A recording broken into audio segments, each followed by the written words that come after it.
Bonjour, chers téléspectateurs et auditeurs de la radio-télévision La Voix de l'Ouest. Bienvenue à notre entretien. Face à la prolifération des festivals dans l'ouest montagneux de la Côte d'Ivoire, précisément dans la ville de Mans, les nombreux sites touristiques de cette région sont en voie de disparition. Le cas échéant, le peu de sites touristiques existants n'est pas du tout entretenu. Du coup, il se pose la problématique de la gestion des sites touristiques par rapport aux nombreux festivals dans l'ouest montagneux. Pour en savoir davantage, la radio-télévision La Voix de l'Ouest reçoit pour ses téléspectateurs et auditeurs M. Flan et Frédéric, promoteur de festival dans le Tongpi. Bonjour M. Flan. Bonjour monsieur. Merci de répondre à notre invitation. Merci de répondre à l'invitation des nombreux téléspectateurs et auditeurs de la radio-télévision La Voix de l'Ouest. Ce matin, nous vous recevons dans le cadre de notre rencontre quotidienne. Aujourd'hui, nous allons parler des sites touristiques et des festivals dans le Tongpi. Est-ce que vous pouvez vous présenter à nos téléspectateurs et auditeurs? Je suis Flan Frédéric, président du conseil exécutif de l'ONG Écotourisme Côte d'Ivoire. L'ONG qui a été créée depuis le 27 mai 2012, qui fait son petit bonhomme de chemin. Et nous avons une autre récépissé de déclaration le 14 août 2020. Bien, vous avez été créé à la suite de ce que tout le monde sait, c'est-à-dire la crise post-électorale. Nous savons aussi que la région montagneuse a été le théâtre de nombreuses attaques. Aujourd'hui, à la prise de votre fonction, qu'est-ce que vous avez trouvé comme site dans votre région? Merci. Il faut dire qu'après le passage de la guerre militaro-politique qui nous a été imposée, nous avons constaté que l'Ouest a payé le plus lourd tribut. Et c'est fort de cela que l'ONG a pris sur elle-même d'aller faire des inventaires des sites touristiques de Sipilou jusqu'à Benouin. Et nous avons constaté que ces sites touristiques étaient véritablement dégradés, voire de disparition. Et d'autres même, on ne pouvait même plus avoir l'accès. Et c'est comme ça, nous avons vu que la cascade naturelle qui volait la vedette à toutes les cascades de la Côte d'Ivoire était véritablement dégradée. Et c'est fort de cela que nous avons pris sur nous de voir avec le ministre du Tourisme et des Loisirs de pouvoir nous aider à réhabiliter ce site phare-là. Et nous avons constaté aussi que la forêt sacrée au Sein Sacré, qui est un site touristique qui a été réservé par le patriarche Gbé, que porte le nom Gbé Pleu, cette forêt-là se trouve les singes et qu'on appelle les singes sacrés, était déjà en train d'être morcelé par je ne sais qui. Et nous avons constaté cela, nous avons interpellé les élus locaux. Et je crois bien qu'aujourd'hui, ce lieu a été clôturé par la mairie. Dites-moi, aujourd'hui, d'après ce que vous dites, est-ce que dans la région montagneuse aujourd'hui, il en existe encore des sites touristiques fréquentables? Pour dire vrai à votre préoccupation, il faut dire que d'abord la région de Tongpi, en 1976, le feu Félix Houphouët-Boigny, le premier président de la République de Côte d'Ivoire, disait que la première destination touristique de la Côte d'Ivoire, c'est la région de Tongpi. Et nous, ce que nous avons constaté, c'est que ces sites touristiques, après le passage de la guerre, étaient abandonnés. Et nous avons pris sur nous de pouvoir réhabiliter ces sites touristiques-là à l'aide, n'est-ce pas, du ministre du Tourisme et de Côte d'Ivoire Tourisme. Aujourd'hui, nous pouvons constater les sites qui sont fréquentables. Ces sites qui sont véritablement qu'on peut faire des circuits touristiques, c'est la cascade naturelle de Zadepleu, Mans, la forêt sacrée au Sein Sacré, la grotte à source thérapeutique, le Glegoalé le plus beau et le plus vieux rocher, la grotte à source mystique et le plus long pont de liane qui se trouve à Vato, qui fait 100 mètres de longueur, 50 mètres de hauteur et 20 mètres de largeur sur le fleuve Cavali.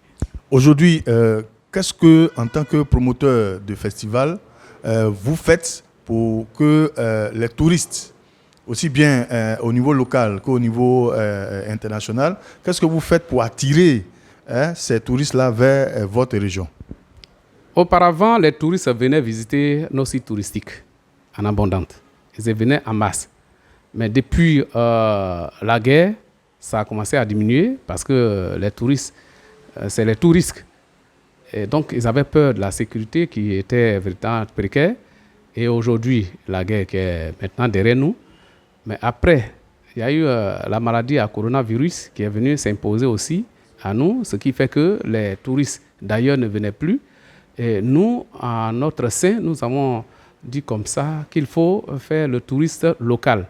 Et c'est sur ce pan-là que nous sommes en train de travailler pour que nous-mêmes qui sommes dans la région d'abord et aussi de la Côte d'Ivoire, on puisse se déplacer pour venir regarder ces sites touristiques-là de part et d'autre. Justement, vous dites que vous êtes en train de travailler sur ces sites. Quels sont les axes sur lesquels les axes prioritaires sur lesquels vous travaillez pour faire connaître justement ces sites-là à la population au plan national et au plan international?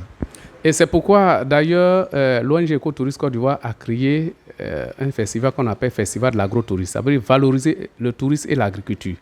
Vous savez, sans ignorer que l'Ouest est le réservoir par excellence de l'agriculture, voir que le café de Biancouma est la meilleure qualité de café au monde. Et donc, c'est fort de cela que nous avons créé ce festival-là. Maintenant, à côté de ce festival de l'agrotourisme, il y a d'autres festivités qui se créent aussi au niveau de la région de Tonkoui, à savoir Nindalé, Fekadan, Nova, Kakonou Pleu, et puis le festival Mandé. Et donc, toutes ces festivités-là devaient pouvoir se fédérer pour que l'Ouest, qui était la première destination touristique de la Côte d'Ivoire, très appréciée, puisse rester puisse garder ce rang-là en tant que première destination touristique de la Côte d'Ivoire. Mais ce que nous constatons, il y a trop de festivités. Justement, j'allais en venir. Vous avez cité un certain nombre de festivals. Vous ne trouvez pas que ça fait beaucoup pour la seule et même région? Ça fait beaucoup. Comment vous collaborez avec ces autres ONG dans la promotion du tourisme dans l'Ouest montagneux? Il faut dire que ça ne fait pas trop, en même temps que ça fait trop. En réalité, une région doit être toujours animée pour que ça soit visité. Mais en même temps que ces mêmes festivals-là disent les mêmes choses. Pour quel objectif? Si on dit la même chose, nous tous on dit la même chose. Quel est l'objectif que nous visons alors? Normalement, c'est pour faire valoriser les potentialités touristiques de chez nous et culturelles. Mais nous constatons que ces festivals répètent les mêmes. Ça veut dire que l'autre festival fait la même chose que l'autre festival. Mais pourquoi ces deux festivités, ou bien ces deux festivals, ou ces trois festivals-là ne se fédèrent pas pour que ça devienne un seul festival? Est-ce que vous travaillez justement dans cette direction-là? Est-ce que vous travaillez justement dans cette direction pour, fédérer tous ces festivals-là en un pour être, plus efficace? Oui, on ne peut pas fédérer aussi en un parce qu'il faut que les visiteurs, les curieux puissent toujours se déplacer aussi pour venir dans la région de Tonkoui. Admettons que si on fait le seul festival et qu'on attend l'autre année pour faire l'autre festival, il n'y a pas d'activité en tant que telle. Quand c'est comme ça, les sites touristiques ne seront pas bien vus et puis le développement vrai que nous voulons amener ne va pas prendre véritablement le coup. Mais tout est une question d'organisation. Si vous arrivez à mieux vous organiser, une fois que vous avez fédéré toutes ces énergies-là, tout est une question d'organisation, de planification, à mon sens. Oui, c'est vrai, ce que vous dites, c'est vrai. Mais à notre niveau, ce que nous avons constaté, effectivement, il y a trop de festivités. C'est pourquoi il faut réduire au moins à 2 ou 3. Comme ça, le village ou la région doit être toujours animée. On dit cette année, c'est dans telle ville, cette année, c'est dans tel département. Et quand c'est comme ça, la région est toujours animée. Mais si on s'arrête à un seul festival, voyez-vous que c'est pas intéressant. Parce que ceux qui n'ont pas eu le temps en janvier, ils peuvent avoir le temps en décembre, par exemple. Et donc, c'est comme ça qu'on doit un peu diversifier les festivités. Mais comme les mêmes festivals, voire 4, 5, font la même chose. Ils ont le même TDR. Je crois même que c'est en cela qu'on devait scinder un peu en deux. Justement, je veux dire, dans cette façon de fonctionner là, quelles sont les difficultés que vous rencontrez sur le terrain? Mais les difficultés, c'est que d'autres disent, mais c'est pas la même chose que j'ai vu la dernière fois, donc je ne vais plus. Puisque c'est les mêmes masques qui sortent, c'est les mêmes personnes, c'est les mêmes sites touristiques qu'on visite, et les festivals se suivent comme ça. se suit. Or, quand c'est comme ça, celui, soit visiteur ou curieux ou touriste qui veut aller visiter cette région, dit que, bon, moi, je préfère cette année-là, cette date-là, pour tel festival. Et quand c'est comme ça, ça diminue aussi les potentiels de personnes qui vont venir visiter. S'il y avait 2 festivités, le gars il fait sa programmation pour dire à tel mois, je m'en vais, et l'autre, tel mois, je m'apprête pour que l'autre fête, je puisse être là-bas. Par rapport à ce que vous venez de dire, une question me vient à l'esprit. Est-ce que le fait que vous n'arrivez pas à vous mettre ensemble, est-ce que le politique n'a pas sa main là-dedans? Est-ce que le politique n'intervient pas là-dedans? Effectivement, moi, je suis de la société civile. Il faut dire les choses selon ce qu'il est. Aujourd'hui, les festivités au niveau de la région de Tonkpi ont pris l'autre tenue. D'autres viennent parce qu'ils sont de tel bord, ils viennent, ils créent leur festival. D'autres viennent, ils sont de tel bord, ils viennent, ils créent leur festival. Or, en réalité, notre objectif, c'est le développement véritablement de la région de Tonkpi. Et non des festivités, des plutories de festivités qui se créent par-ci, par-là. Voilà. D'accord. Qu'est-ce que votre ministère de tutelle, quels sont vos rapports justement avec le ministère de tutelle? En tant que l'ONG Écotourisme Côte d'Ivoire, nous avons un très bon rapport avec le ministère de tutelle. La preuve en est que quand nous avons demandé de nous réhabiliter notre site phare qui est la cascade naturelle de Zadepleu, ça a été fait. Quand on a dit de nous réhabiliter le plus long pont de Liane de Vato, ça a été fait. Nous avons un très bon rapport avec notre tutelle. Mais seulement que beaucoup de sites touristiques, après le passage de la guerre, sont abandonnés. Et c'est véritablement difficile pour nous à chaque fois d'en parler. Or, nous avons fait un dossier technique pour pouvoir déposer, je crois même que tous ces sites touristiques-là, chaque année au moins on peut réhabiliter un site et ainsi de suite. Mais cela n'a pas été encore le cas. Justement, ces sites qui sont jusqu'à aujourd'hui délaissés, pour ne pas dire abandonnés, ces sites-là, vous dites que vous êtes en de bons termes avec votre ministre de tutelle.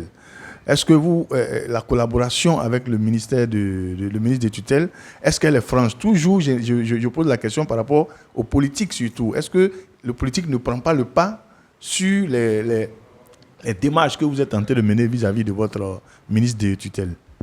Bon, à ce niveau-là, il faut dire que c'est un peu difficile à ma position de pouvoir en dire davantage.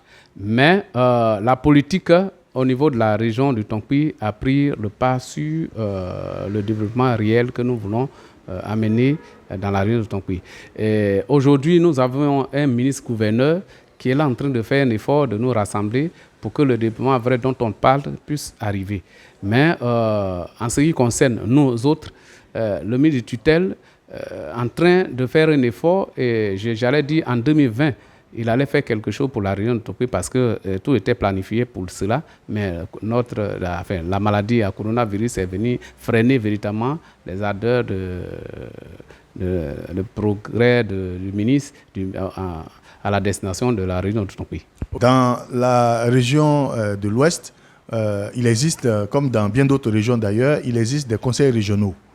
Est-ce qu'au niveau de ce conseil régional-là, il y a une ligne budgétaire qui vous est consacrée, qui vous est dédiée?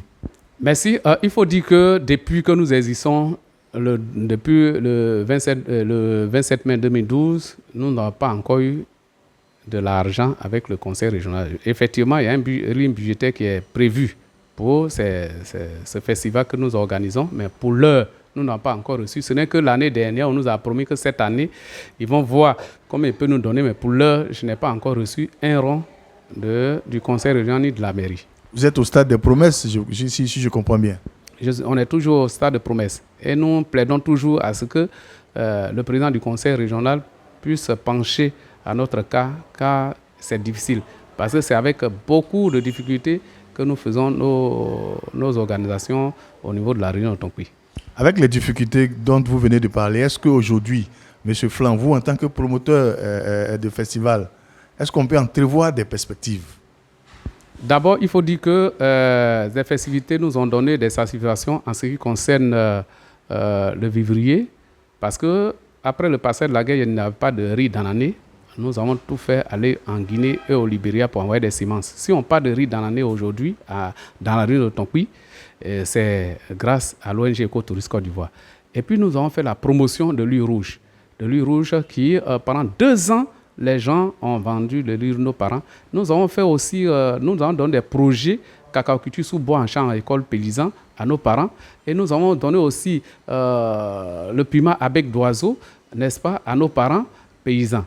Donc cela veut dire qu'aujourd'hui, l'ONG a contribué un tant soit peu au développement de la région de Tonkpi en ce qui concerne nos parents. Oui, il s'agit, quand vous citez ces perspectives, c'est ce que vous avez réalisé, je constate que c'est seulement au niveau agricole et au niveau touristique. Les perspectives, est-ce qu'il y en a? Oui, il faut dire que c'est ce que je viens de vous dire tout à l'heure. Nous avons réhabilité la grosse assousse thérapeutique. Nous avons réhabilité la grosse assousse thérapeutique, c'est à Guakbalé, dans la commune, enfin, dans la sous-préfecture de Mans. Nous avons réhabilité la grosse assousse thérapeutique, assousse mystique, dans le département de Danané, dans le village de Sogaleux. Et nous venons de réhabiliter, avec l'aide de Côte d'Ivoire Tourisme, le plus long pont de Liane dans le département de Zouanhuin, précisément dans la sous-préfecture de Théâple, dans le village de Vatou. Vous avez aujourd'hui un ministre-gouverneur dans des montagnes. Supposez qu'il est en face de vous. Quel plaidoyer, qu'est-ce que vous pourriez lui dire? Quel est le message que vous pourriez lui porter? Merci. Il faut dire que lorsque la guerre est passée, nous avons vu la tristesse sur le visage de nos parents.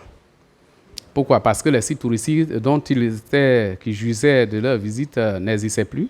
Et puis, nos terres sont données comme ça aux gens. Et aujourd'hui, ça fait souvent des difficultés de nos parents de rentrer dans leur propre forêt.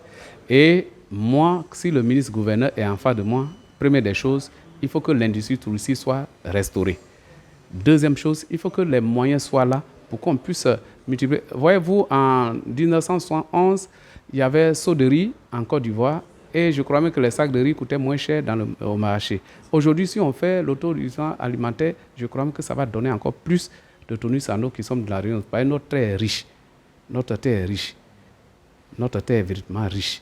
Et donc, moi, je dirais au ministre-gouverneur de nous aider sur ce plan et à travers nous, aider la population pour que la nourriture soit abondante et puis nos sites touristiques soient restaurés pour que la visite qui va être faite dans la région de Tonkpi soit faite de façon intéressante. Ok. Aujourd'hui, avec ce que le plaidoyer que dont vous êtes en train de parler, je veux mettre en corrélation la situation que vivent les populations en Côte d'Ivoire aujourd'hui, qui est ce que vous connaissez, la cherté de la vie. Vous êtes dans l'ouest montagneux. Le trajet de la région montagneuse jusqu'à Abidjan ou bien dans d'autres régions, aujourd'hui, est-ce que ça n'explique pas comment on appelle ça, la cherté de la vie en Côte d'Ivoire? Merci beaucoup. Je tire d'abord mon chapeau à tous les vivriers de Côte d'Ivoire parce que nous avons vu ici, lorsqu'il y avait la guerre, ce sont elles qui nourrissaient la population.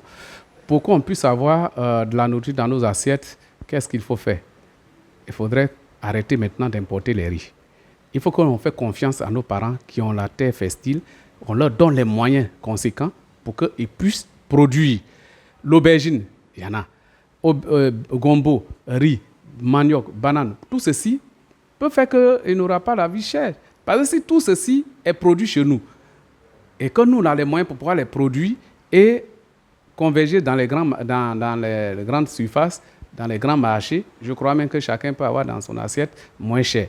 Mais si cela n'a pas été, si ce n'est pas le cas, voyez-vous que nous importons et ceux qui envoient la douane, tout le rendent beaucoup et ça devient plus cher. C'est pourquoi nous parlons de la vie chère. Sinon, l'ouest montagneux, c'est le réservoir, comme je l'ai dit, par excellence de l'agriculture. Si on donne les moyens véritablement à nos parents, vous allez voir que la nourriture va inonder toute la Côte d'Ivoire et va voir la sous-région. Ok.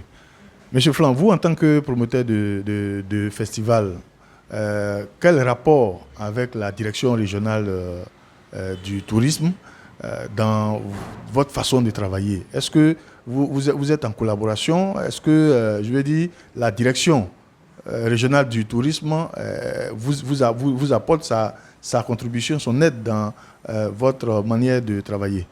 Merci. Et il faut dire que le DR, M. Teiwa Tano Kofi, est très ouvert. Et à chaque fois qu'on arrive chez lui, il nous donne beaucoup de son conseil. En ce qui me concerne, il me donne beaucoup de conseils, beaucoup d'orientation. Nous sommes en bonne collaboration, nous sommes en bon thème avec le DR. Mais seulement que nos festivités n'ont jamais été assistées par le DR. Parce qu'à chaque fois, d'une manière ou d'une autre, il est en mission, il est en congé, bref. Donc, c'est ce qui fait. Je ne peux pas dire ici qu'il fait des rapports, mais je sais qu'il est sûr qu'il fait des bons rapports. C'est pourquoi on nous reçoit au ministère. Quand on s'en va, on nous reçoit en tant que l'ONG Écotourisme Côte d'Ivoire de la région de Tonkoui, puisque l'ONG a été créée à Abidjan, mais le siège opérationnel, c'est dans la région de Tonkoui, précisément à Danané. Est-ce que les objectifs, les missions qui sont celles de la direction régionale du tourisme, ces objectifs-là, ces missions-là vous sont communiquées de façon récurrente? Bon, il faut être honnête, ces missions ne sont pas communiquées à notre niveau. Nous faisons un effort total, mais ce que le D a dit, il a dit qu'il faut que nous-mêmes, on vienne toujours à l'information. Justement, j'allais en parler. Est-ce que si l'information ne vient pas à vous, qu'est-ce que vous faites? Vous restez dans votre petit coin ou bien vous allez à l'information? C'est pourquoi on va à l'information. Parce que de toutes les façons, c'est comme un ministre, un petit ministre qui est chez nous, puisqu'il représente un ministre. Donc, nous, on va toujours à l'information. On va, tout ce que nous faisons, comme notre programme d'activité, nous lui soumettons et il voit ce qui est bon et il voit ce qui est mauvais et ce qui va être fait et ce qui ne va pas être fait. Donc, on est en bonne collaboration avec notre DR, que ce soit le DR du tourisme, le DR de la culture et DR de la femme, de la famille et de l'enfant. Monsieur Flan, aujourd'hui, en tant que président de cette ONG, vous avez répertorié un certain nombre de festivals, des sites touristiques. Est-ce que ces sites touristiques-là sont portés à la connaissance de l'Ivoirien lambda? Bien, merci beaucoup. La question est très bien posée. Nous avons fait l'inventaire des sites touristiques et nous avons fait de ça un projet, un document technique, un dossier technique que nous avons déposé à notre tutelle. Et je crois même, comme je le disais tantôt, ces réponses allaient être données en 2020 parce que nous avons vu le ministre Siendou Fafana, que je le salue de passage, qui fait un travail remarquable au niveau du tourisme et des loisirs au niveau de la Côte d'Ivoire. Et même voir, aujourd'hui, il est le président de tous les pays qui gèrent le tourisme. Et il fait un travail remarquable. Il m'a dit comme ça que, Flan, je crois même que cette année, ça serait une année pour vous, afin que nous allions et nous puissions voir les différents sites touristiques de chez vous et voir les réhabiliter. Ça, c'était en 2020. Maintenant, nous sommes en 2021 et ils ont voulu faire cela, mais il y avait un problème de route qui a fait que les 15 touristiques ne sont pas arrivés chez nous. Mais ils sont dessus. Et cette année, Côte d'Ivoire Tourisme, en instrument du ministère du Tourisme, ont réhabilité le pont de Liane. Je crois même que la petite vient en mangeant. Je crois même qu'ils vont nous aider à réhabiliter tous ces sites touristiques que nous avons répertoriés dans la région de Tonkoui. Monsieur Flan, le tourisme local, ça vous dit, qu'est-ce que vous en faites aujourd'hui? Effectivement, comme l'inauguration du pont, j'ai vu une grande personnalité qui était le représentant du parrain qui est venu. Quand il a vu le pont, il a fini de marcher sur le pont, il s'est arrêté, il a commencé à pleurer. Mais nous lui avons demandé, mais pourquoi pleurer? Il dit, mais ce que je vois dans les livres, aujourd'hui, je touche, je marche, vraiment, c'est fabuleux, c'est émouvant. Donc, ce que nous sommes en train de faire au niveau de la région de Tonkoui, c'est d'abord le Yakuba, le Toura, le Guéré, le Wobé, puissent connaître d'abord leur site touristique de leur région. Avant qu'on ne présente à d'autres personnes. Et le travail que nous sommes en train de faire, on le fait aussi pour que le tourisme local véritablement soit de mise au niveau de la région de Tonkoui. C'est-à-dire que celui de Tonkoui quitte pour aller connaître les sites touristiques du Nord et celui du Nord quitte pour aller connaître les sites touristiques de Bondoukou, et ainsi de suite, pour qu'entre nous-mêmes, nous puissions se visiter. Et c'est ça. Parce que si je me déplace, je vais payer la nourriture, je vais dormir, ça fait de l'argent pour ceux que je suis allé les visiter, ainsi de suite. Quand les gens viennent à l'Ouest, c'est la même chose. Donc, entre nous, d'abord, on n'a qu'à faire le tourisme local. Et c'est sur ce pan-là que nous sommes en train de travailler. Et si nous, la dernière fois, j'ai voulu dire ça, mais j'ai dit ça en sourdine à nos directeurs